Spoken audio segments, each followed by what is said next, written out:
Então, já que nós começamos a nos comunicar, eu tive no Ministério da Educação nos anos que nós construímos o programa Mais Educação. E o programa Mais Educação foi uma estratégia linda para retomar uma história que vem de muito longe e que vem exatamente de Anísio Teixeira. Anísio que já esteve aqui, né, na voz da nossa mestra de cerimônias e que vai estar na minha apresentação. Não combinamos, mas ele está com esta frase, inclusive, né? Então, o Mais Educação foi uma estratégia do governo federal para retomar essa agenda da educação integral. Ele foi de 2007 a 2016, chegou a 50 mil escolas, 7 milhões de estudantes e inúmeras escolas e estudantes da Bahia. E ele pavimentou o caminho, inclusive, para o Plano Nacional de Educação ter uma meta específica de educação integral. E eu tive essa felicidade, né, na minha vida. Já passei por Conselho de Educação, por várias universidades, por secretarias de educação municipais. E tive a felicidade de estar no Ministério e ser convidada a ser a diretora que restabeleceu essa agenda. E por que eu digo que restabeleceu? Porque essa agenda não começou agora. Essa agenda tem o seu primeiro marco em documento no país, no Manifesto dos Pioneiros da Educação Nova de 32. Lá em 32, eles afirmavam exatamente a escola pública, universal. Universal está difícil, porque nós precisamos que todo mundo vá para a escola. Nós precisamos que o pensamento científico, né, atravesse a vida das pessoas, porque a gente tem visto coisas incríveis, né, no nosso país. Eles queriam que a escola fosse mista, juntando meninas e meninos, que ela fosse laica, como ela é pela lei, né? A escola não é lugar de catequese, ela é um lugar de apresentar essa variedade, né, religiosa da qual o mundo é composto, e queriam que ela fosse integral. Integral e integrada à sua comunidade. Esse documento é muito lindo, porque ele diz lá numa certa altura que a escola tem que se abrir no maior número de direções, que não dá para realizar essa grande tarefa que é a educação das novas gerações, não dá para realizar só dentro da sala de aula.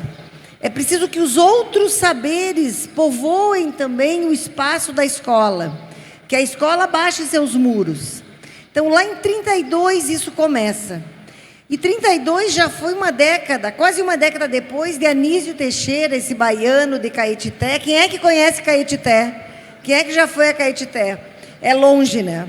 Porque a Bahia é um país, eu estava dizendo para a Manu, a Bahia é um país. A Bahia não é um estado, a Bahia é um país, né? E, aliás, um país que tem dado uma excelente contribuição para que esse país possa continuar se desenvolvendo. Eu teria muito orgulho de ser baiana. Infelizmente, a vida me fez nascer em outro lugar. Mas a Bahia é muito extraordinária, né?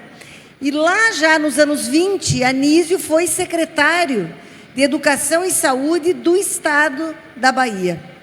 E ele vai começar a pensar numa obra que só fica pronta muitos anos depois, que é a Escola Parque de Salvador. Ó, eu vou chamar vocês para essa nossa comunicação. Quem é que já visitou a Escola Parque de Salvador? Lá no bairro da Caixa d'Água. Levanta a mão. Muito pouca gente. Tem que conhecer. E eu vou dizer, Manu, secretária, o pessoal da secretaria, tem que fazer um turismo pedagógico, porque é necessário conhecer, e esta que é a marca primeira de uma visão de educação que tentava tirar a educação básica da ideia da escolinha, pequenininha, salinha, com pouco tempo, pouco espaço, pouco livro. Anísio queria mais para os filhos do povo. Anísio queria as crianças podendo viver uma experiência educativa plena, com uma grande biblioteca, com horta, com espaço de arte. Aliás, a Escola Parque tem um centro de eventos, tem diria que é um teatro, né? É um teatro certamente maior do que aquele que até hoje deve ter na metade, né? Eu acho que metade das cidades da Bahia e mais da metade das cidades do Brasil não tem um teatro com a potência que tem aquele teatro. Porque Anísio pensava na Escola Parque. como escola que complementasse, que completasse o tempo que a criança passava num turno na escolinha pequenininha, que é a escola parque. Não tem como desmanchar todas as escolas que nós temos, mas não tem como transformar cada escola, né, no sentido da ampliação que ela precisa ter para fortalecer e realizar sua tarefa, seus objetivos de educação. Então, Anísio já marca o Brasil com essa escola. Depois ele vai... Claro, a escola leva anos para ser construída, ela é inaugurada em 49. Antes disso, né, Anísio trabalhou, vai ser convidado para ir para o governo federal, que na época era no Rio de Janeiro. E lá na cidade do Rio de Janeiro, Anísio vai fazer uma grande obra. Alguém, de novo, vou puxar para a conversa. Quem é que já foi ao Rio e conheceu as escolas da era Anísio no Rio de Janeiro? Alguém já foi? Eu fui porque eu fiz meu pós-doutoramento sobre Anísio Teixeira, lá na PUC do Rio de Janeiro. E Anísio faz mais de 100 escolas. Como é que nós, professores, não sabemos disso? E não conhecemos essa obra? Porque, infelizmente, a educação brasileira é como se ela sempre começasse de novo. Porque, infelizmente, no nosso processo de formação, há muito pouca relação com a história da educação brasileira, embora a gente passe por ela na disciplina de história. Então, o Brasil já teve uma proposta de educação muito potente. E essa experiência toda de Anísio, ele carrega depois, e aí tem a ditadura de 37, né, a ditadura Vargas, né, tem depois a ditadura militar, que também Anísio vai sofrer com ela. Mas quando Juscelino Kubitschek começa a construir Brasília, quem é que ele chama para pensar o projeto de educação básica no Brasil? Anísio Teixeira. E Anísio Teixeira vai coordenar um projeto imenso de Brasília. Não posso me mexer aqui, vou ficar aqui. Eu queria ir mais perto, aí vou ficar aqui. E esse projeto, os colegas da Universidade de Brasília chamaram carinhosamente de Nas Asas da Utopia, a experiência educativa da cidade de Brasília. Anísio vai, então, aperfeiçoar o seu projeto e na capital federal, e aí eu pergunto de novo, quem já foi lá em Brasília e conheceu a Escola Parque da Super Quadra Sul 308? Quem conhece? Alguém foi? Esse é um turismo pedagógico que a gente tem que promover. Porque Anísio vai materializar na nova capital federal a ideia de uma escola de educação integral que pudesse nos garantir essa plenitude de formação. E essa plenitude que só é garantida se no planejamento e nas práticas pedagógicas nós trabalhamos com esta ideia de que a criança não é só uma cabeça que pensa. A criança é um corpo que age.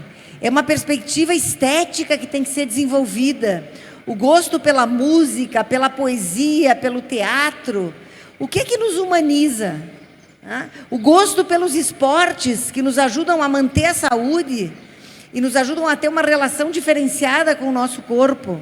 Eu sou de uma geração que desenvolveu muito pouco isso e me esforço para correr atrás. Então, Anísio vai, desde o início da sua obra, nos trazer a ideia de uma educação que trabalhe o indivíduo inteiro, não só a cabeça.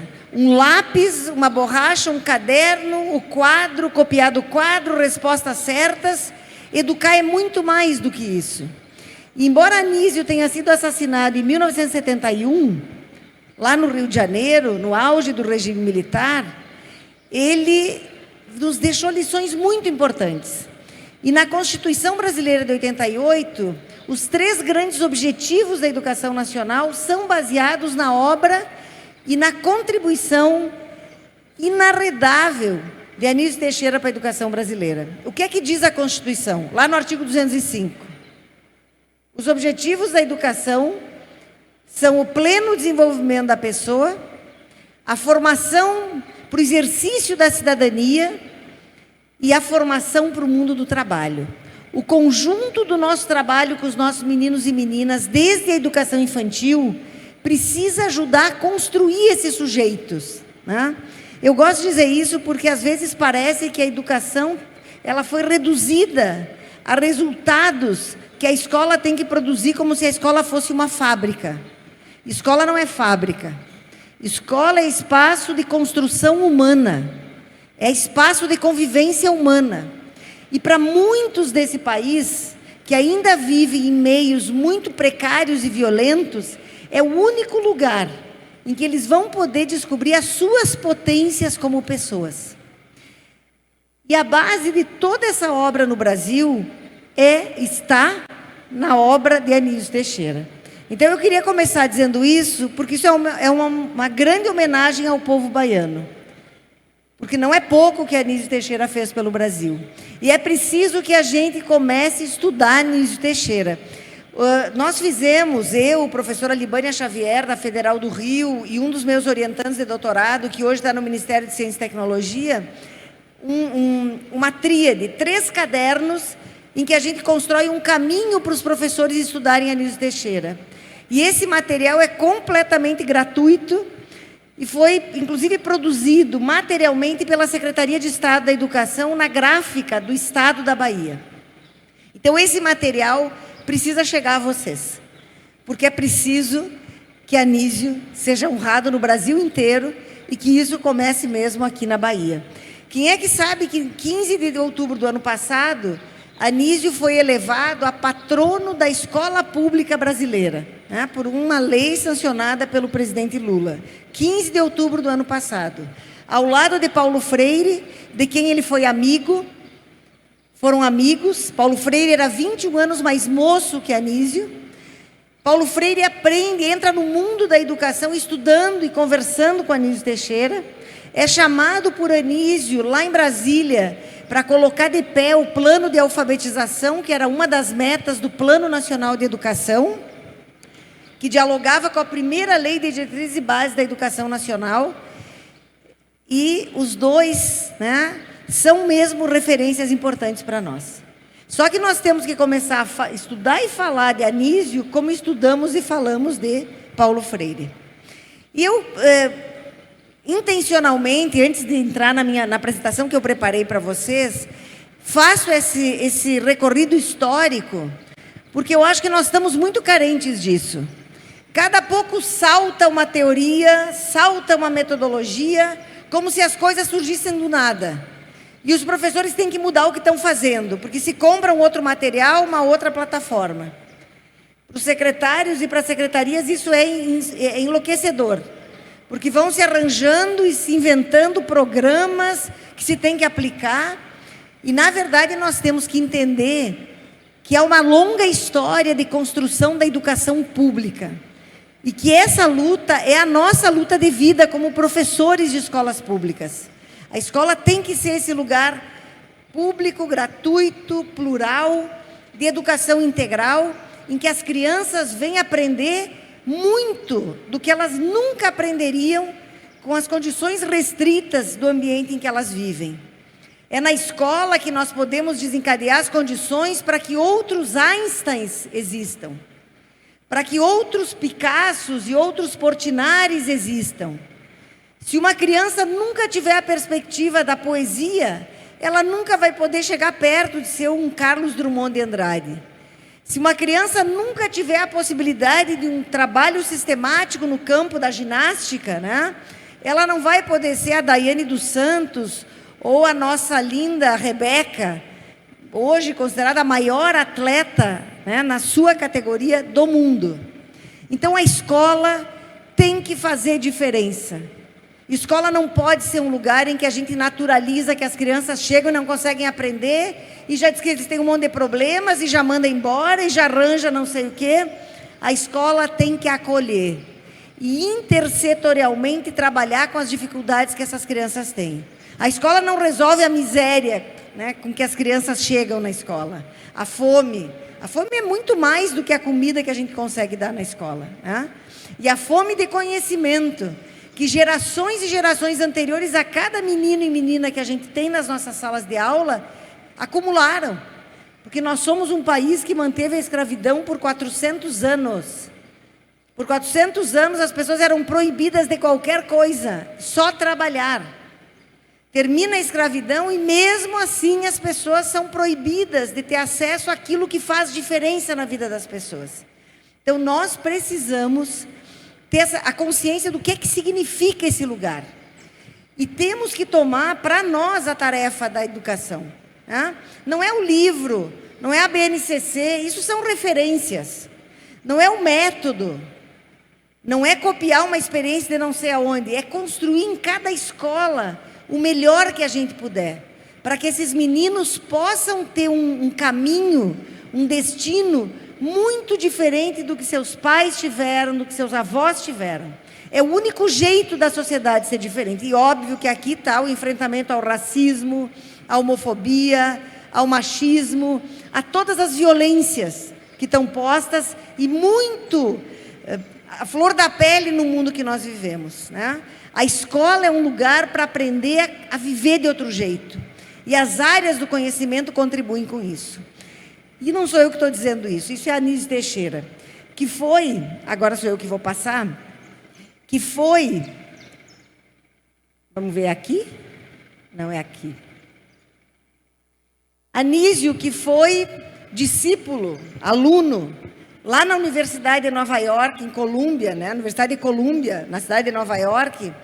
Quando eu terminei o trabalho de pós-doutoramento sobre Anísio Teixeira, eu fui à Universidade de Colômbia para apresentar o que eu tinha pesquisado. E eu encontro lá na biblioteca da Universidade de Colômbia todos os livros de Anísio Teixeira. Não é pouca coisa para nós.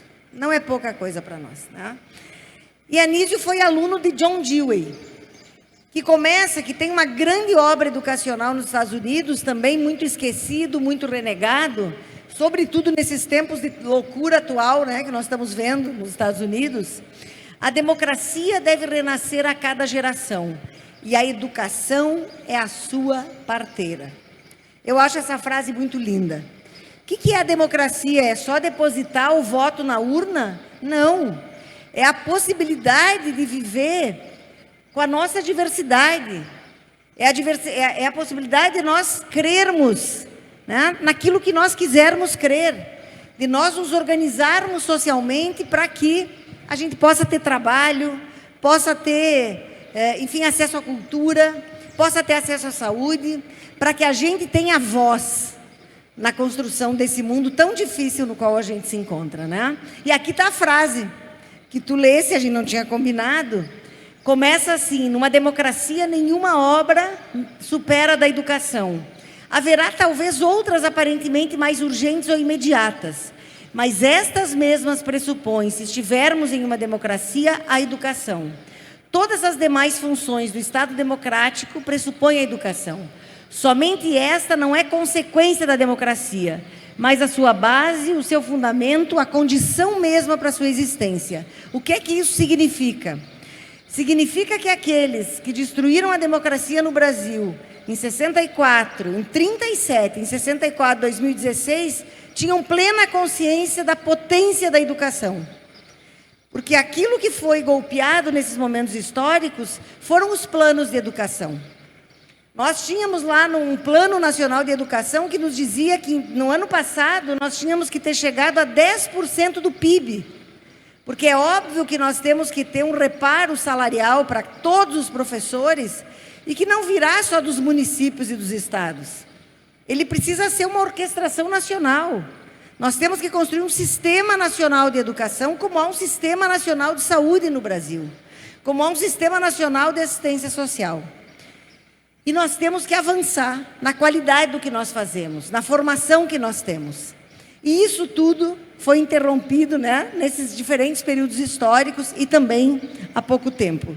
Eu acho que eu vou chamar o moço aqui para passar. Eu tinha dito para ele ir, mas acho que eu vou pedir para ele voltar. E aí eu proponho para vocês que a gente pense a educação integral. Muitos devem estar se perguntando, mas de que educação integral ela está falando? Dessa que amplia o tempo das crianças na escola? Também. Porque crianças que vêm de um meio tão difícil, com pais que não porque as pessoas sejam difíceis, porque esses pais não estudaram. Esses pais não têm, muitas vezes, a noção, não dão a importância que nós gostaríamos que dessem em casa para as coisas que nós trabalhamos. Essas crianças precisam de mais tempo. Mas só ampliar o tempo não vai nos garantir educação integral. Porque educação integral implica em mudanças grandes, que não acontecem de hoje para amanhã. Mudanças que são uma construção de médio e longo prazo, né? Mudanças que implicam um outro jeito de estar na escola, de organizar o tempo na escola, de organizar os espaços na escola, de organizar a relação entre as áreas do conhecimento. E eu gosto de dizer, gosto dessas duas fotos, a educação integral, pode voltar. Ela é, para mim, uma grande mensagem de esperança. Se nós queremos uma sociedade menos violenta, nós temos que ter mais arte nas nossas escolas. Nós temos que ter mais esporte nas nossas escolas. Nós temos que ter mais espaço para as crianças e jovens conversarem entre si nas nossas escolas. Porque a gente tece o futuro do país todos os dias, diz Alessi Brandão naquela música linda sobre os professores, né? Professores, protetores das crianças do meu país. Não vou querer cantar, vocês não... Eu acho que vocês sabem mais do que eu, né? Mas eu acho que a gente podia terminar a tarde de hoje, que fecha a jornada pedagógica, com essa música da Alessi Brandão. Se vocês conseguirem baixar, porque é da nossa tarefa que a gente está falando. Se a gente quer uma sociedade melhor, a escola tem que ser melhor. Porque é na escola que a gente vai tramando os fiozinhos, tecendo, como quem faz crochê, tricô, né? Vai tramando tudo isso para que, tramando no sentido da tessitura, para que esses meninos e meninas vivam coisas boas, se enxerguem de outro jeito, se vejam como pessoas capazes. Não adianta encher a sala de aula de tecnologias se a criança e o jovem não se consideram capazes de aprender. Se olham para a cor da sua pele e acham que essa cor é inferior à cor da outra pele. Nós precisamos trabalhar uma mudança muito profunda. E é essa educação integral que Anísio Teixeira nos traz, que trabalha a relação entre a educação, o projeto de nação. Eu vou fazer 60, devo viver mais 30, tenho um terço da vida. Eu quero ver esse país melhor em 30 anos. Ele já está melhor hoje do que ele era há 30 anos. Ou há 45, quase, que eu comecei a dar aula, né? Comecei a trabalhar nas escolas como monitora. A gente hoje inclui muito mais. A gente quebrou muitos tabus, mas a gente tem grandes desafios pela frente. E para que o país seja diferente, a vida que a gente vive em comunidade também tem que ser diferente. E eu começo, então, com essa passagem do Milton Nascimento, né? Nessa semana negaram um prêmio extraordinário para um artista extraordinário, que é ele, é um mineiro. E ele diz: há que se cuidar do broto para que a vida nos dê flor e frutos. Ninguém nasce bandido. Ninguém sai do ventre da sua mãe com o destino de se tornar um traficante, um assassino, um estuprador, não. Ninguém. E nós temos que garantir como Estado, como poder público, na relação da escola, com a assistência social, com a saúde, as condições para que esses meninos, para que esse broto, de fato, nos dê flores e frutos. Se a sociedade vai mal, é porque a gente tem tratado muito mal as nossas crianças e nossos jovens. As crianças não são um fardo. Não são um fardo. Eu tenho que chegar para dar aula com alegria. Trabalhar com alegria no coletivo da escola. E se não está bom naquela escola, mudo de escola. E se na outra também não está bom, e na outra talvez eu tenha que mudar de profissão. Mas se eu fico, eu tenho que assumir, né, esse lugar de um agente capaz de transformar a vida das pessoas que trabalham comigo, que estão sob minha responsabilidade. Não como trabalho heróico, individual, como trabalho coletivo. A escola é um lugar de convivência humana. A escola é uma invenção da humanidade, não existia escola. Quando os pais passam a trabalhar de manhã e de tarde, tem que ter um lugar para as crianças ficarem. A escola é uma extensão, sobretudo essa escola europeia que nós herdamos, né? É uma decorrência, né, do desenvolvimento da sociedade capitalista. É preciso que a gente compreenda isso. A escola é historicizada, né? E nós continuamos escrevendo a cada dia a história a história da escola. Porque o jeito de ser escola não vai ser igual em todas. Cada escola, por isso que cada escola tem seu projeto político-pedagógico. Que pena quando ele é só no papel. Que pena quando ele não é resultado do diálogo entre todos. E do diálogo entre todos, incluindo as próprias crianças. E a Anísio vai nos dizer isso depois. Aí eu trago para vocês, por favor, essa imagem, e agradeço à secretaria ter uma... Porque não é fácil a gente falar num lugar que as pessoas enxerguem tão bonito. Já que eu falei em Juscelino, eu preciso falar do país. O debate da educação é um debate que está profundamente relacionado ao projeto de país, né? O nosso presidente Bossa Nova, né, o Juscelino, e esse período da história da educação, da história do Brasil e da educação brasileira, que é o período de 45 a 64, em que florescem os grandes talentos desse país. E entre os grandes talentos está Cândido Portinari. Cândido Portinari é um paulista, né, e que vai, desde criança, demonstrando essa super acuidade para o trabalho com as artes. E hoje esse painel que chama Guerra e Paz está lá na ONU em Nova York. Está na ONU. Quem vai a Nova York vai lá e vai olhar, está lá, exposto para os delegados. Quando eles entram, eles veem a guerra, quando eles saem, eles veem a paz. Que é a nossa luta. A gente quer paz. Mas não a paz dos cemitérios, né? A paz da justiça social, a paz da alegria da convivência, da música, da expressão das culturas. E a escola precisa ser esse lugar. Então, para mim, esse quadro ele é importante quando eu falo de projeto de país e de vida da comunidade, porque todo dia a gente está fazendo a escolha. Se a gente quer uma sociedade do sofrimento... Porque olhem o que é a beleza do artista, né? Eu gosto de dizer que o Picasso aprendeu a pintar com Portinari. Não o contrário, né? Porque senão seria muito colonial. Eu vejo aqui um pouco da Guernica. Vejam as cores, o lamento, o choro, a dor, que está no dia a dia de quem perde um filho por uma bala dita perdida, né? Que é comum no nosso país. Uma família que vê uma filha muito jovem engravidar. Que sofrimento tem isso, né? Uma família que vive com um pai alcoólatra, que não consegue se organizar para o mundo do trabalho. Uma família, bom, e aí nós poderemos ter muitos casos. Uma família cujos pais não conseguem ter em casa o mínimo. Ou, inclusive, um país em que muita gente segue vivendo de um auxílio do governo, que é muito importante. Muito importante o Bolsa Família, muito importante. Mas ele tem que ser um ponto de partida para as famílias irem além, para os pais se profissionalizarem, para os pais, inclusive, se humanizarem. E isso não vale só para as classes populares. Isso vale para as classes médias e altas. A nossa capacidade de dialogar com os nossos jovens, de sentar para ouvir. Essa atitude é fundamental para o modo como crianças e adolescentes vão pela vida. E se o pai e a mãe não fazem isso... E se nem o professor e a professora, eles vão pela vida muito sem orientação. Então, esse quadro, né, que fala da guerra, que não é só a guerra lá, a Ucrânia tentando terminar a guerra, a Gaza e tudo mais, mas são as guerras cotidianas, né, da fome, da violência, da homofobia, do machismo que mata, de tudo isso que a gente está vivendo. Da violência sexual contra crianças e adolescentes.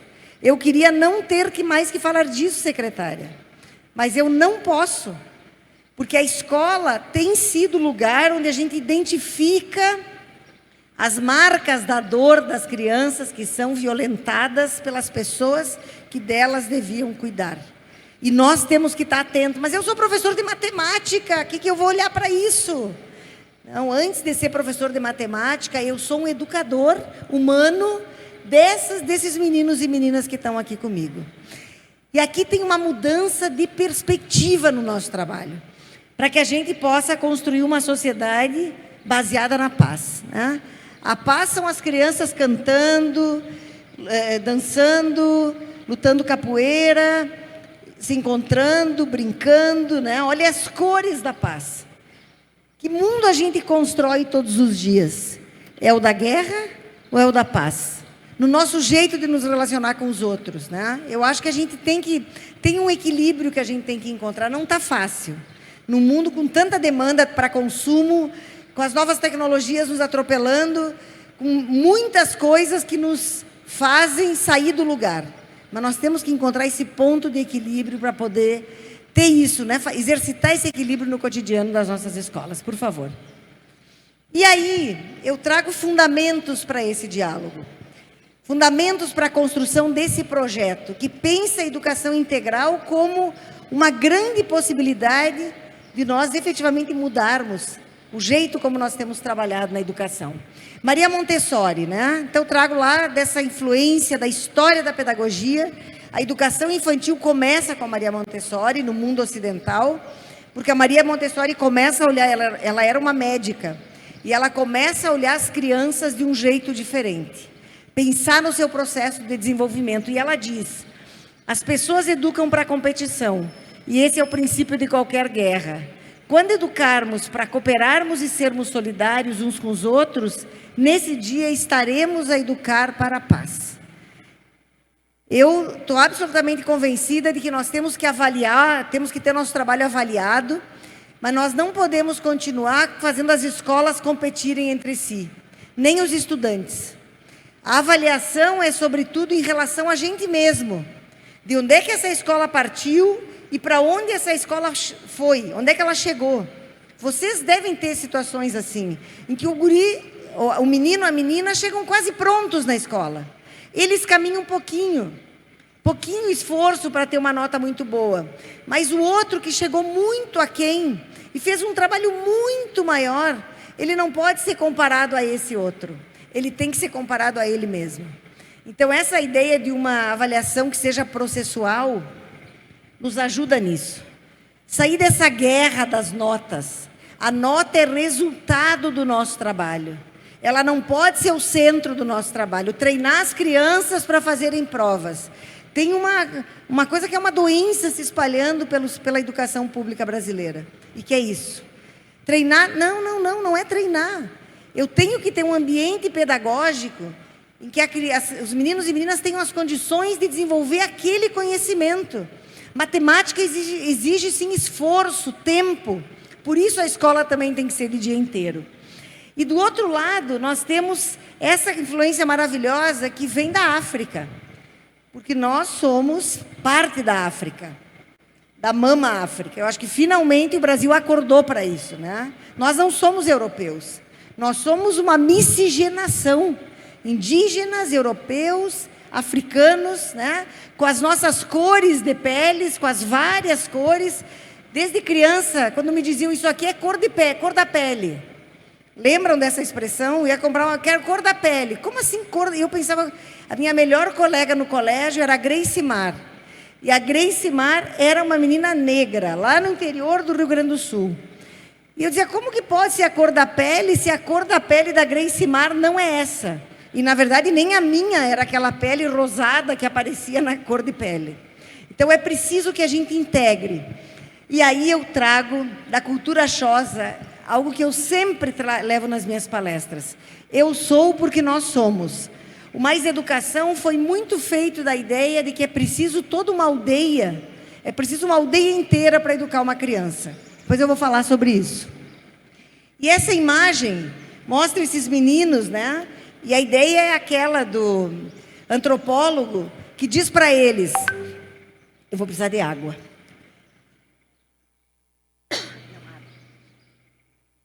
Diz para eles, eu vou colocar uma cesta de frutos e de doces naquela árvore. Quando eu contar até 3, quem chegar lá primeiro pega aqueles doces, fica para si. E ele conta até 3, e os meninos, ao invés de saírem correndo, se dão os braços, né? E vão caminhando juntos, para juntos pegarem, muito obrigada. Para juntos chegarem naquele cesto e juntos serem felizes com aquelas frutas. Eu acho que é uma metáfora muito boa para o nosso trabalho. Nós educamos para a competição ou para a cooperação? Se a gente quer uma sociedade menos violenta inclusive verbalmente, em que a gente cuide das palavras que a gente use para se dirigir aos outros, nós temos que educar para a cooperação. Pode passar? E aí eu falei dela, porque eu trouxe propositadamente essa menina que hoje é a maior ginasta do mundo. Rebeca Andrade era uma criança da periferia da cidade de Guarulhos, em São Paulo. Se alguém já viajou do aeroporto de Cumbicas, que é o grande aeroporto internacional do estado de São Paulo, é de lá que é lá que morava, na periferia da cidade que morava a Rebeca, numa situação de muita pobreza. Aluna da rede municipal da cidade de Guarulhos. Como vai viver, sim, a experiência de políticas públicas que vão lhe ajudar a sair do lugar e chegar onde chegou. E ela diz: minha mãe não tinha dinheiro e eu faltava mais aos treinos do que ia. Ela ficava cansada de ir a pé e voltar do trabalho quando me dava o dinheiro para passagem. Então, meu irmão comprou uma bicicleta e me levava, mas às vezes ela quebrava. Quais as condições que as nossas crianças têm para que elas possam desenvolver todo o potencial que nós nem sabemos qual é? Por isso que a escola tem que ser de dia inteiro. Por isso que a escola tem que ter muitas possibilidades de artes, de esportes, de ciência. Quem sabe está entre os nossos estudantes aqui da rede municipal de Santo Antônio de Jesus, o cientista que vai efetivamente encontrar a cura para o câncer. Quem sabe? Nós só vamos saber se esses meninos puderem chegar na universidade. Se esses meninos não se perderem no trabalho precário que consumiu gerações e gerações da vida deles. Hoje eu vinha de Irecê para cá, eu estou na Bahia desde sábado, e quando ele me disse: bom, professora, agora estamos entrando na Chapada Diamantina. Se tem esse nome, é porque devia ter muito diamante, né? E eu não tive como não pensar nisso que eu vou dizer para vocês agora. Como é que pode toda a riqueza que foi extraída desse país nunca ter voltado para dar qualidade de vida para o povo brasileiro? E todos os governos que tentaram isso, os presidentes foram assassinados, presos, caçados. Essa é a nossa luta de professores da educação pública. Que cada menino e menina que passa por nós possa ter um futuro muito brilhante. Vai depender, claro, do empenho de cada um, mas não só. Que não me venham com a meritocracia num país em que metade da população não come diariamente do que precisa. Vai depender muito dos aportes que as políticas públicas forem dando. Da costura que a gente for fazendo, inclusive no trabalho da escola. Educação integral tem que ser para fazer valer o direito de aprender tudo que nos faz diferentes. Pode passar? E aí me pareceu que era muito necessário trazer essa imagem. Porque essa imagem mostra, né, quando eu falei do mérito, olhem aquele quadro que tem o nome realidade, que é a nossa realidade, né? Alguns, muito poucos, têm tudo e mais do que tudo, e muito mais do que precisam. A maioria, na verdade, está como aquele menino que vê o jogo pela fresta, né? Então, nós precisamos equilibrar isso.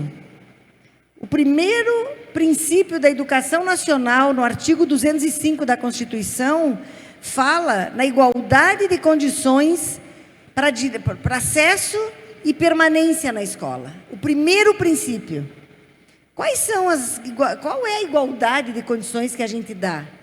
E a gente está falando de escola do campo, da cidade, do centro, da periferia, escola privada ou escola pública. Está na lei. Nós temos que caminhar muito para fazer que a lei se materialize. A nossa Constituição já fala em igualdade, mas a igualdade, ela vai nos levar para esse lugar, melhora um pouquinho, mas não equilibra, porque a diferença é muito grande. 10% das pessoas desse país são donas de quase 90% das riquezas do Brasil. E só o acesso ao conhecimento pode dar para os nossos meninos e meninas o conhecimento, as práticas culturais, né? E aqui o conhecimento, uma palavra muito ampla para designar muitas coisas, só isso pode ajudar a sair do lugar. A sair, me perdoem repetir, do lugar de trabalho precário que gerações inteiras das suas famílias viveram. Nós temos que avançar para a equidade, porque a equidade vai dizer, bom, então a gente dá mais para quem teve menos, que foi o que o programa Mais Educação fez. Eu briguei muito no Ministério porque queriam que o Mais Educação fosse uma laranja de amostra, né? As melhores escolas recebem como prêmio. Isso só ia manter as coisas como eram.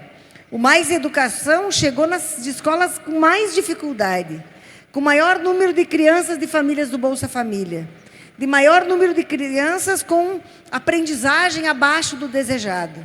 Porque é nesses lugares que a gente tem que atuar. Então, a equidade, né, é dar mais para quem tem menos. Onde é que tem que começar o tempo integral, que eu quero que um dia chegue para todo mundo? O tempo integral precisa começar nas escolas em que as crianças estão com mais dificuldade para aprender, que são exatamente as escolas que têm menos condições físicas. E depois vocês vão me perguntar, mas como é que a gente faz isso? Faz, pois eu falo.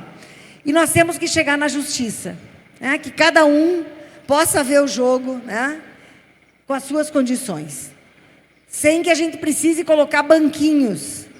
As cotas são super importantes, mas elas são ainda os banquinhos. É preciso que a sociedade divida as riquezas, que esses nossos alunos acessem ao que de melhor nós temos em termos de formação. Pode passar? E aí eu trago um conjunto de questões que eu considero estruturais para pensar a educação integral. Se a gente vai ter os meninos o dia todo na escola, a gente tem que se perguntar quem eles são. No Rio Grande do Sul, durante anos que nós fizemos um trabalho diferenciado em Porto Alegre, infelizmente ele terminou, porque as boas políticas também terminam e a gente sabe disso. Nós fazíamos a chamada pesquisa socioantropológica, que era no início do ano visitar as famílias, visitar as casas, entender como essas crianças viviam. Porque às vezes a gente quer o dever de casa e a criança traz o caderno cheio de bolinhas de gordura. E a gente diz, mas meu Deus, que gente relaxada. A gente não imagina o esforço que essa criança fez para fazer aquela lição nas condições em que ela vive. Então essas perguntas são fundamentais. Sob que condições de existência vivem nossos estudantes? Convivem em casa com pessoas letradas? Têm acesso a livros fora do ambiente escolar? Comem pelo menos 3 refeições consistentes diariamente? Possuem roupas e calçados adequados para o frio e para a chuva? Aqui é mais o calor, mas a chuva. Têm acesso ao serviço de saúde e vivem em casas atendidas pelo saneamento básico? Isso é muito importante. Alguém que não vive em casa com saneamento básico vive cheirando mal, né? E chega na escola cheirando mal. Claro que a escola não vai resolver essa situação. Essa situação tem que ser resolvida pelo poder público, né? Pelas outras áreas. Mas a escola tem que se constituir num ambiente em que a criança começa a ver que dá para viver diferente daquele jeito em que ela vive. Que o banheiro da escola é uma coisa muito bonita de entrar. Eu vou muito nos banheiros das escolas. Banheiro tem que ter espelho, tem que ter papel higiênico, né? Bom, tem que ter papel higiênico, tem que ser limpo, tem que ser cheiroso, né? Assim como os outros espaços em que a criança vive na escola. E tem acesso a atividades culturais? O que tem na sua comunidade? Essas perguntas são muito importantes. Para que a escola pare de supor que a criança traz o que ela não viveu. Que a criança partiu de um patamar que ela não partiu. Os pais sabem ler e escrever. Nós temos que saber isso. E nós temos que forçar as políticas de educação de jovens e adultos. Os pais têm que ter direito de aprender aquilo que não aprenderam quando eram crianças. E aí, por favor. O que é essa educação integral que vai dar respostas para isso? Que vai compor políticas públicas que ajudam a avançar, fazer a nossa sociedade avançar como um todo. Primeiro que eu não gosto de fazer um conceito fechado. Educação integral é um processo. E eu tenho dito uma coisa que eu vou repetir aqui. Educação integral é o outro nome que a gente dá para a escola pública universal de qualidade. É outro nome, porque daqui a pouco tem gente inventando metodologia para vender para os municípios e para os estados, que aquilo é educação integral. Educação integral é um processo, é uma construção, e uma construção que implica 3 aspectos estruturantes. A experiência educativa. O que a gente oferece?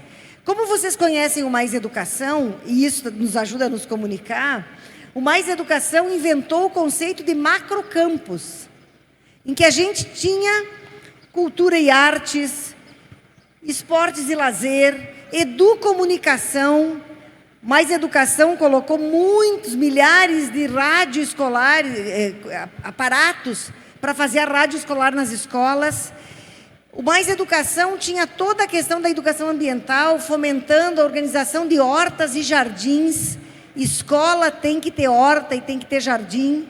Se não tem espaço dentro da escola, tem que buscar próximo um terreno em que a gente possa fazer uma horta. Os alunos têm que acompanhar o processo científico de uma semente se transformar numa flor, ou numa fruta, ou numa verdura. Então, essa ideia da experiência educativa, as áreas do conhecimento, os campos de conhecimento, os saberes. Os tempos, não é só aumentar o tempo, não é só espichar a régua do tempo para fazer mais do mesmo. É reorganizar o tempo, né? Alargar os tempos, dialogar com projetos. E é pensar a ideia dos espaços ampliados.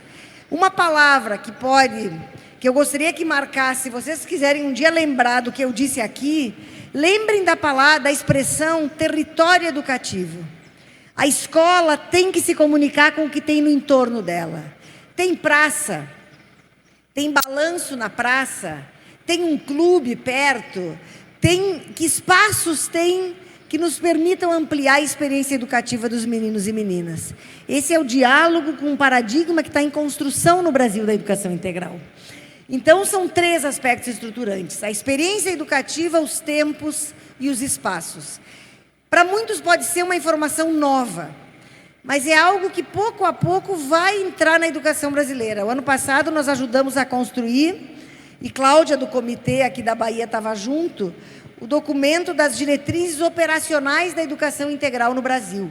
E esse documento daqui a pouco vai chegar nas escolas e municípios. Nós temos que começar a pensar a educação ampliando o nosso olhar, né? As várias dimensões humanas, ética, estética, cognitiva, não é só uma mente que pensa, é um corpo que está junto, é a perspectiva moral, a perspectiva ética, depois isso vai aparecer de novo, e é toda a ideia de uma educação que interliga a casa, o território, a escola, a família, as várias instituições, as várias áreas de conhecimento. Vamos lá, porque vai cansando. Por que tudo isso é importante? Porque nós temos que enfrentar as características estruturais da escola de educação básica no Brasil, historicamente. Pobre para pobres. Nós nos acostumamos com essa escola, desprovida de muitas coisas para atender as crianças pobres. Eu sei que os municípios estão fazendo muitos municípios, um esforço muito grande para superar isso. Nós temos que estar junto nesse esforço. Encurtada nos horários, excludente sim, porque o fracasso escolar ainda é visto como uma coisa natural, e nós temos que superar isso. Cada criança que entra, todas têm que entrar, todas têm que ficar, todas têm que aprender. Não dá para chegar aos 10 anos sem saber ler e escrever. Dá para aprender a ler e escrever aos 6, 7, 8 anos, como prevê esse ciclo de alfabetização. Mas nós temos que ter mais tempo, nós temos que mudar a metodologia, nós temos que usar as palavras do mundo das crianças, como Paulo Freire ensinou para o mundo inteiro, as chamadas palavras geradoras, né? E ela ainda é muito discriminadora, silenciadora e vertical. Quando na escola as crianças chegam e todas são submetidas a uma mesma religião, começou ali o processo de exclusão.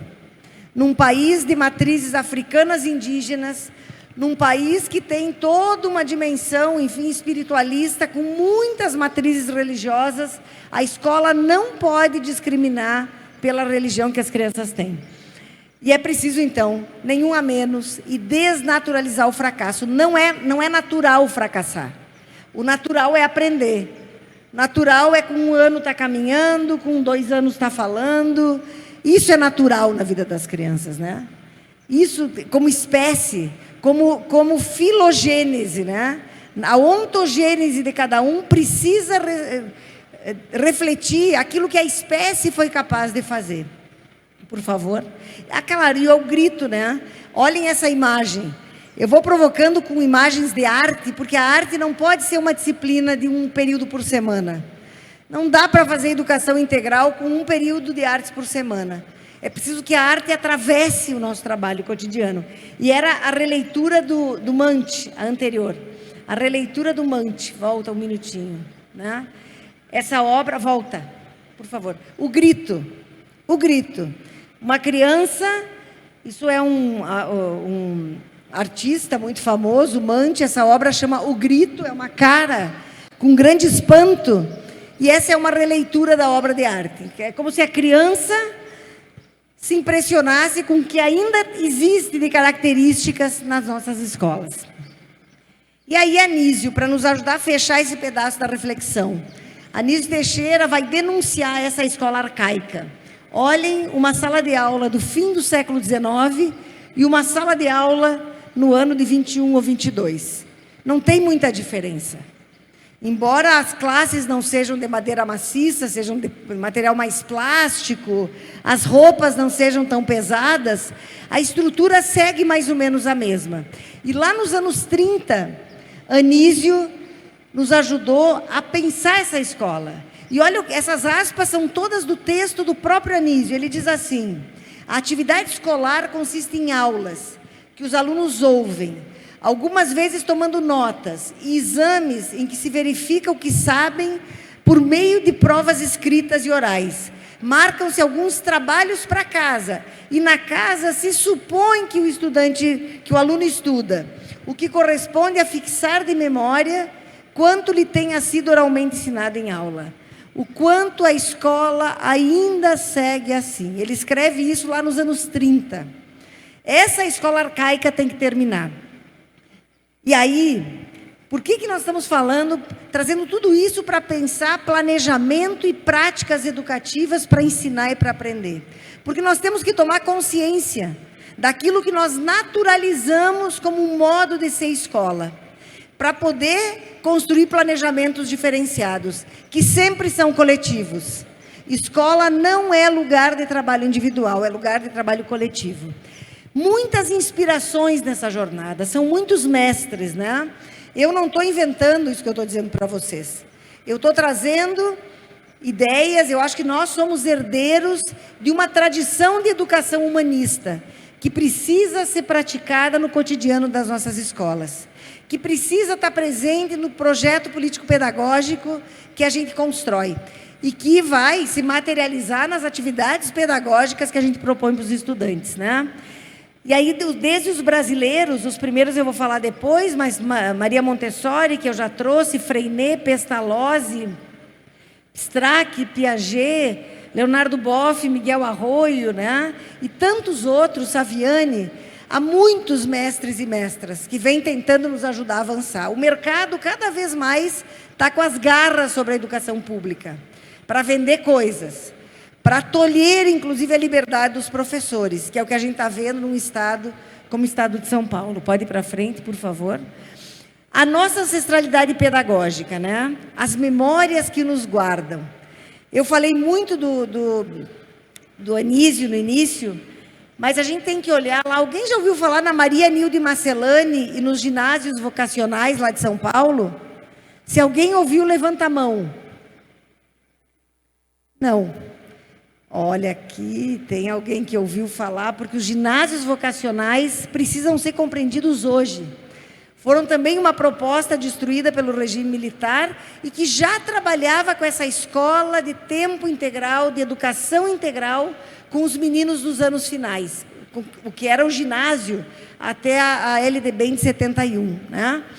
E essa escola, depois eu vou falar mais sobre ela, já construiu respostas, né, no planejamento coletivo, na participação dos estudantes.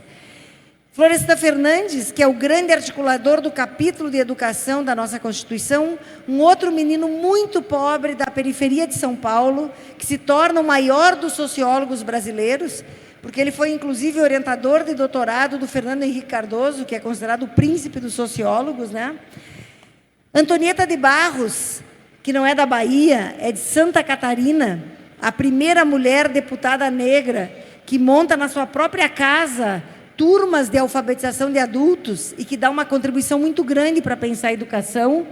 O nosso Anísio, Darcy Ribeiro do CIEPS, que depois eu vou falar dele, ele também é um discípulo de Anísio. Ailton Krenak, que está vivo, mas eu precisava trazer essa alma indígena, que precisa voltar a nos habitar, né? Ele tem tantos livros, e o que eu gosto muito é um pequeno que diz: para adiar o fim do mundo. A gente tem que adiar o fim do mundo. Hoje saiu no Rio Grande do Sul o relatório da missão que foi para a Antártida. Vocês sabem que nós tivemos uma enchente no mês de maio. Terrível. Chegou no bairro em que eu moro, mas eu moro num apartamento alto, eu tive que sair da cidade, ficar muitos dias fora. E o que é que eles descobriram? Aquilo que nós estamos vendo. O gelo da Antártida está derretendo, em função do uso de plásticos, dessa matriz do petróleo, dos agrotóxicos, né? De todo esse jeito de estar no mundo, desse consumo desenfreado. E nós vamos ver uma mudança com catástrofes muito grandes ainda nos próximos anos. Então, o Krenak e os povos indígenas são aqueles que, como ele diz, estão sustentando o céu, segurando o céu para que o céu não caia nas nossas cabeças. Se não tivessem as populações indígenas, a Amazônia não existiria mais, porque ela seria terra livre do garimpo, da expansão da fronteira agrícola, como a gente está vendo, de um modo tenebroso, por um único motivo: ganância. Ninguém vai me convencer que precisa desmatar a Amazônia para alimentar o povo brasileiro. Ganância. Por isso que a mudança também é de valores. O que a gente ajuda as crianças a aprenderem, a sentirem do mundo que a gente vive? Disso também fala a educação integral. O nosso Paulo Freire, a leitura do mundo precede a leitura da palavra. Respeitar esses meninos, respeitar as crenças das suas famílias, mas dialogar com essas crenças, trazer o mundo da ciência para a vida desses meninos. A Emília Ferreiro, que nos ajudou a pensar a alfabetização, e outro baiano ilustre, que é Milton Santos. Secretária, eu só conheci o Milton Santos na Universidade de Barcelona, quando eu fui fazer meu tempo de doutorado lá, porque a gente não falava de Milton Santos no Brasil. E toda a ideia de território no qual a escola se inclui, nós temos aprendido a partir de Milton Santos. Por favor. E aí eu mostro um pouco da obra, né? Como é que eu materializo um outro planejamento para que as práticas pedagógicas garantam efetivamente o ensinar e o aprender? Eu preciso de espaços diferenciados, que não vão ser construídos de um ano para o outro, que precisam de uma articulação maior. Mas nada existe no mundo físico e real que não tenha sido antes sonhado pelas pessoas. E o meu objetivo agora é ajudar vocês a olharem para aquilo que a educação brasileira poderia ter sido. Ou seja, para aquilo que ela ainda vai poder ser. Mas esse sonho tem que ser alimentado com vocês. Então está aqui Anísio Teixeira com a sua grande obra. Ele está, essa imagem dele no meio e essa imagem acima à esquerda é no espaço de artes e ofícios da Escola Parque, Centro Educacional Carneiro Ribeiro, do bairro da Liberdade, da Bahia, a chamada Escola Parque de Salvador. Olhem o tamanho do espaço. Porque Anísio falava da universidade da infância, que a escola tinha que ser tão rica de espaços e de oportunidades que ela fosse como uma universidade para as crianças, né? Portanto, Anísio sempre vai nos levar à expansão dos horizontes, da disciplina que a gente trabalha, das temáticas que a gente trabalha, das práticas sociais com as quais a gente dialoga, né? As duas de baixo são as escolas da era Anísio na cidade do Rio de Janeiro. A cidade do Rio de Janeiro é toda abordada pelas escolas da era Anísio. Baiano de Caetité, que vai para o mundo. e que vai dizer a escola tem que ser outra coisa, que tem todo um padrão arquitetônico. E em cima é a Escola Parque, a Escola Parque de Brasília, né? Em Brasília ele materializa o seu sonho educacional e faz grandes escolas. E escolas contextualizadas na 308, a gente tem a escola, a gente tem o Centro de Línguas, a Escola de Educação Infantil, a Escola Classe, a Escola Parque, a Biblioteca Pública, o Centro Cultural, os Jardins do Burle Marx, porque Anísio queria para as crianças o melhor que essa civilização tivesse produzido. E esse melhor passa pela nossa decisão como professores, pela nossa postura em relação a elas. Por favor. Aqui está a biblioteca da Escola Parque. Estive lá em novembro, né? O governador, conversei com ele e ele disse que nesse ano vai fazer as reformas que não foram feitas ainda na Escola Parque. E eu espero, porque a Escola Parque é um patrimônio brasileiro. Olhem o que Anísio diz da Escola Parque num discurso que ele faz em 66. Aqui está a síntese do que é a educação integral e de onde o planejamento, né, pedagógico precisa incidir. A organização da escola, pela forma prevista, daria ao aluno a oportunidade de participar como membro da comunidade escolar. Olha a ideia da formação para a cidadania que está na nossa Constituição.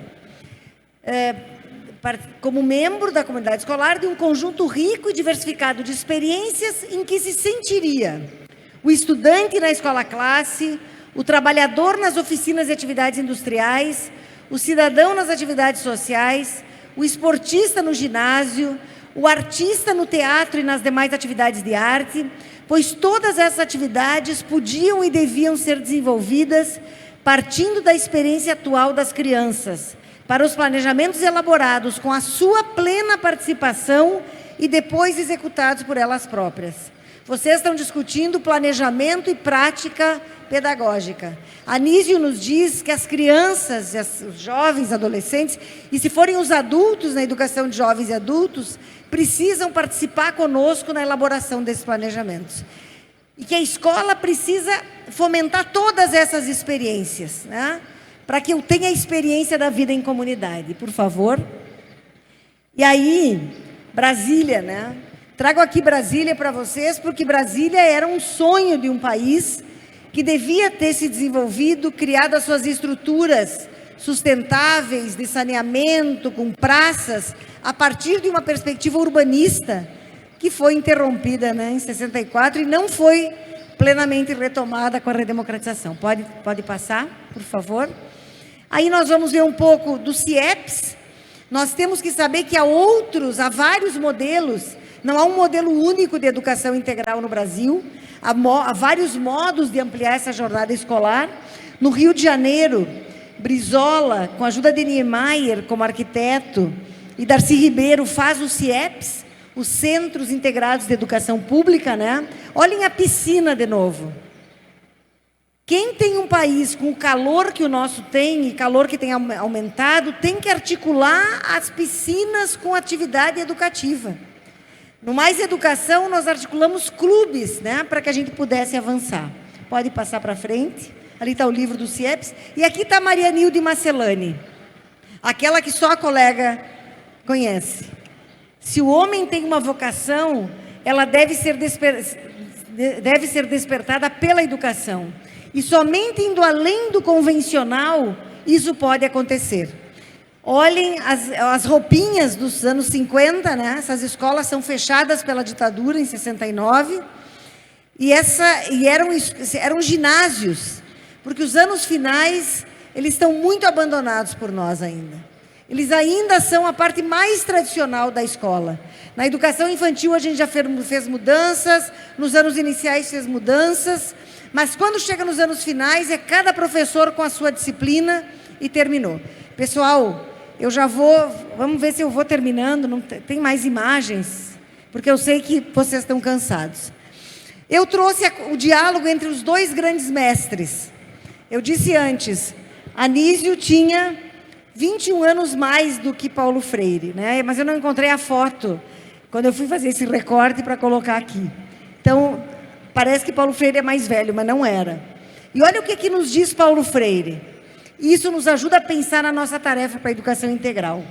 A essa escola verbalista, propedêutica, antidemocrática, por isso mesmo, cada vez mais superposta à sua comunidade, oponhamos uma outra escola, centrada na comunidade e formadora de hábitos, uma educação ambiciosamente integrada e integradora.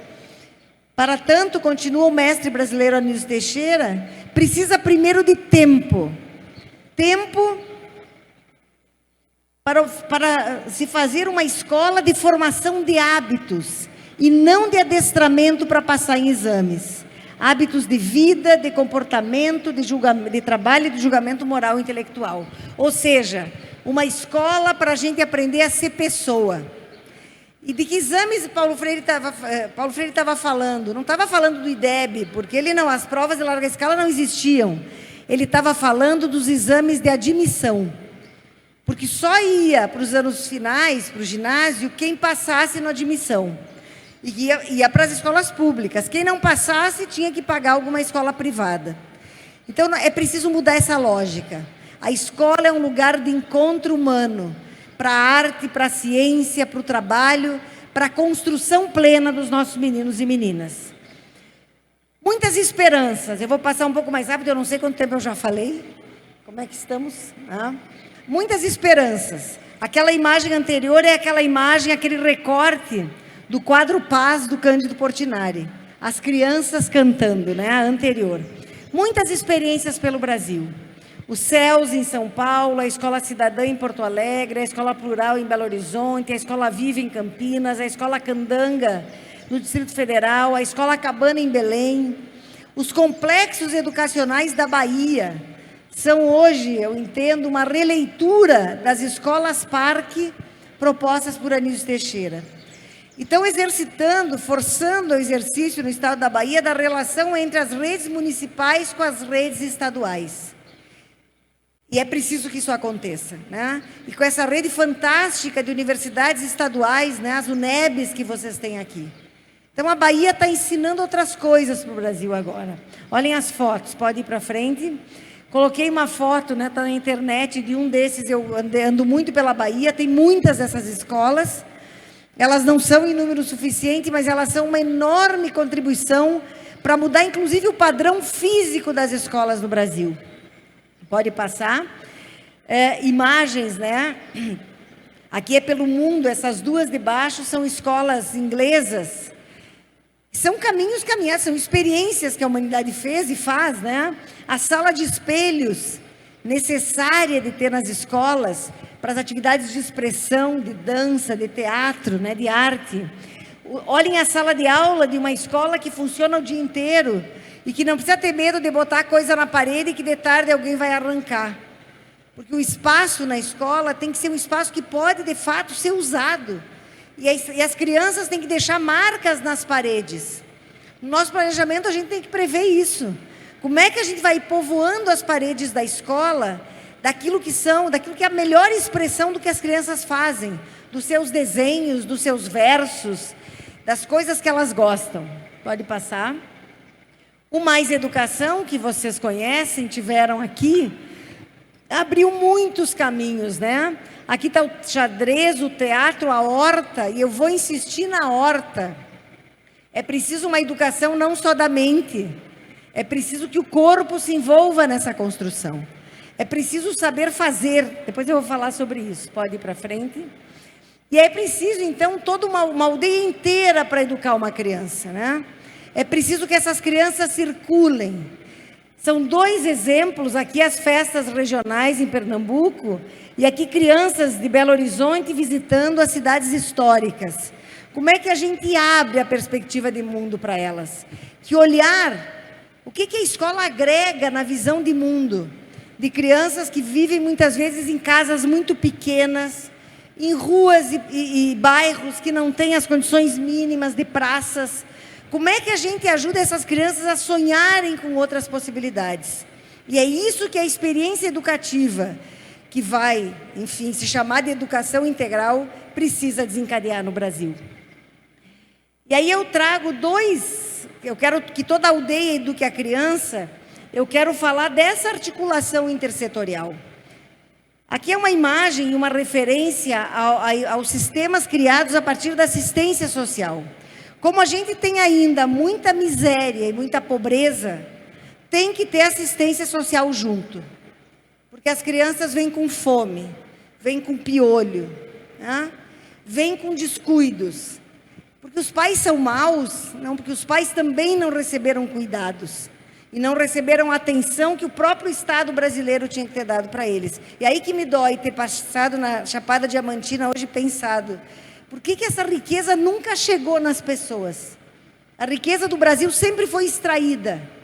Nós somos a colônia durante 500 anos. E a população foi usada como força bruta para extrair as riquezas e levar as riquezas embora. Nós temos que reverter isso completamente. E a escola é a possibilidade de que a gente possa empoderar as classes populares para essa mudança. Como é que a gente faz essa articulação? Tem a família, e aí tu tem a educação, a assistência social, a profissionalização do trabalho, o conselho tutelar, o esporte, a cultura e o lazer, a saúde, o sistema de justiça e segurança pública, os conselhos de direitos. Eu tenho que dizer para vocês algo que é muito forte no meu coração. As crianças que mais precisam de nós são as mais difíceis. São as que têm mais dificuldade de aprender. Aquelas que a gente vai largando pelo caminho. Num dos meus livros eu uso essa metáfora, né? Como se fosse um vagão e a gente vai, os vagões, um trem, e os vagões vão se perdendo. É preciso articular no território toda ajuda, todo apoio, todo auxílio que faça com que cheguem, fiquem e efetivamente aprendam. E aqui a busca ativa escolar, né? Essa ideia do quebra-cabeça, de onde é que vêm as peças? Por que uma criança para de vir na escola? O Bolsa Família, ele não é, para mim, ele não é importante, mais importante pelo dinheiro. Claro que o dinheiro faz comprar as coisas necessárias, mínimas, mas ele é fundamental pelas condicionalidades.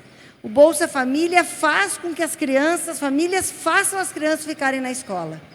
Mesmo que a família tenha mais vontade que a criança saia para pedir esmola na rua e traga algum trocado para casa, porque esses pais não estudaram. O Bolsa faz com que as crianças fiquem na escola.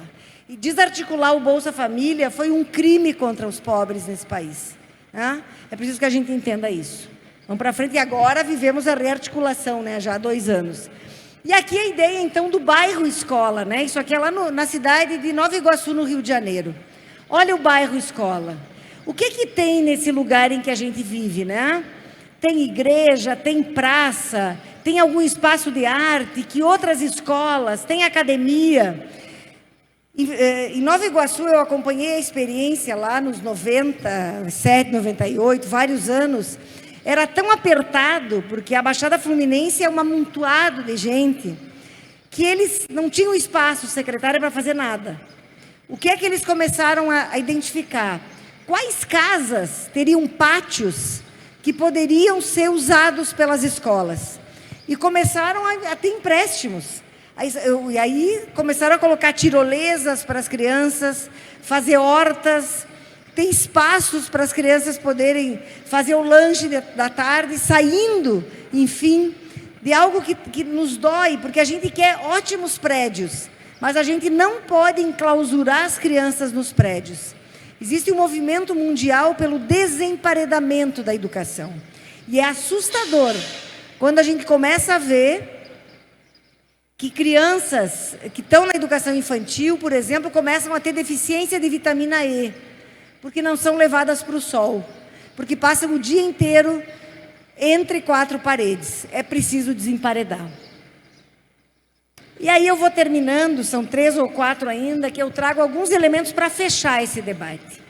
No planejamento que a gente faz para construir a educação integral, a gente tem que considerar, isso aqui está lá no relatório do Jacques Delors, da Unesco, né? Educação, um tesouro a descobrir, do ano 2000, aprender a conhecer, aprender a ser, aprender a conviver, aprender a fazer, e eu acrescento, né, o aprender a cuidar de si, do planeta, do outro.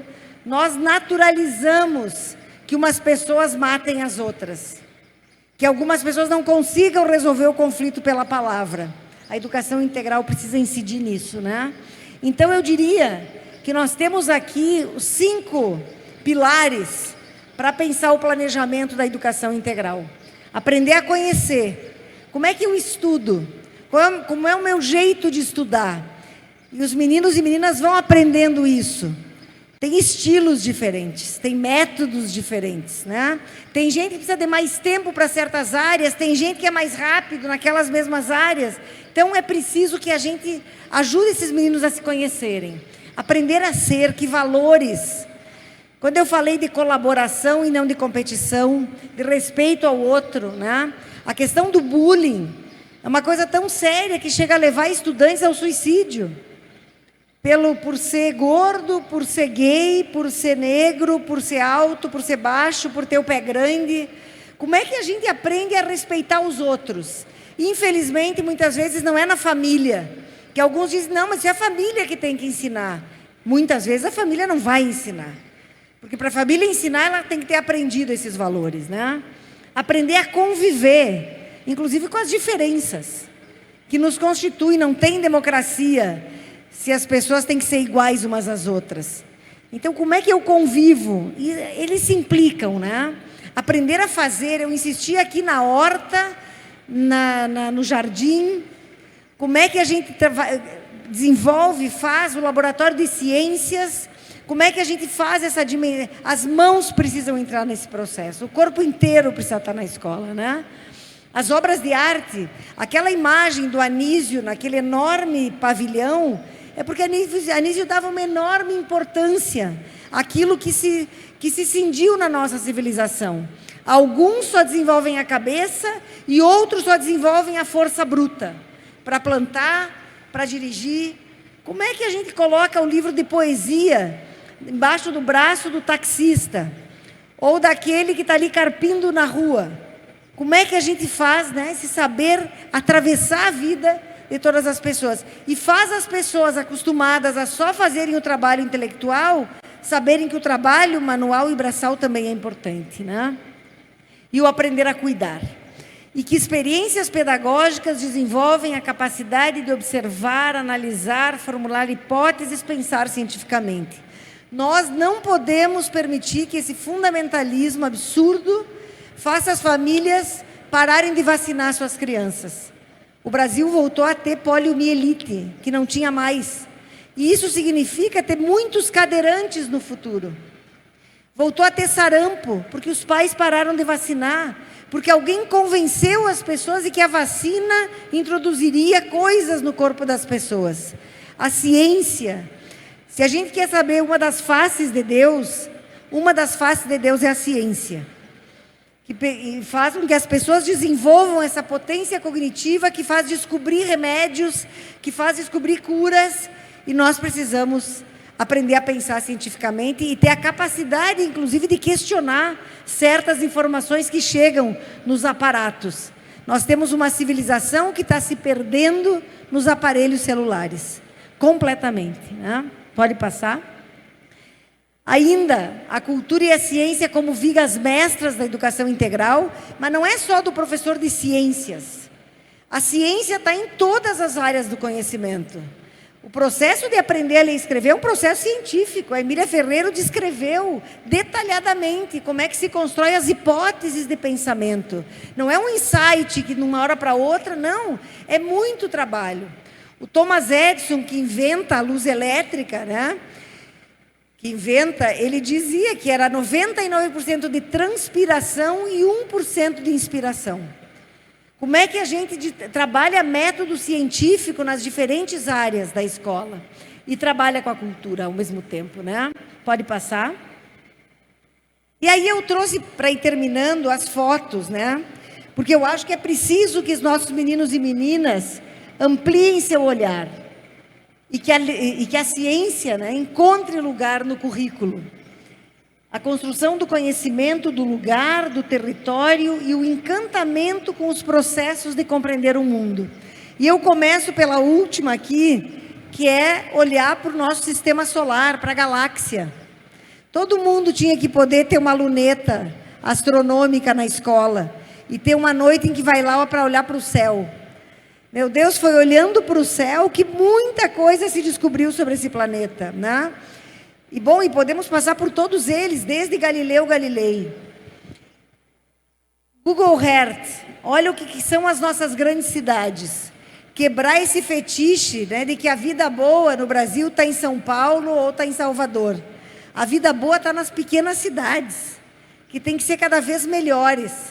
E de vez em quando a gente visita a capital, né? Mas a vida boa tem que estar aqui. Olhem o que é essa outra foto de baixo. Essas são as capitais. Assim estão as grandes cidades.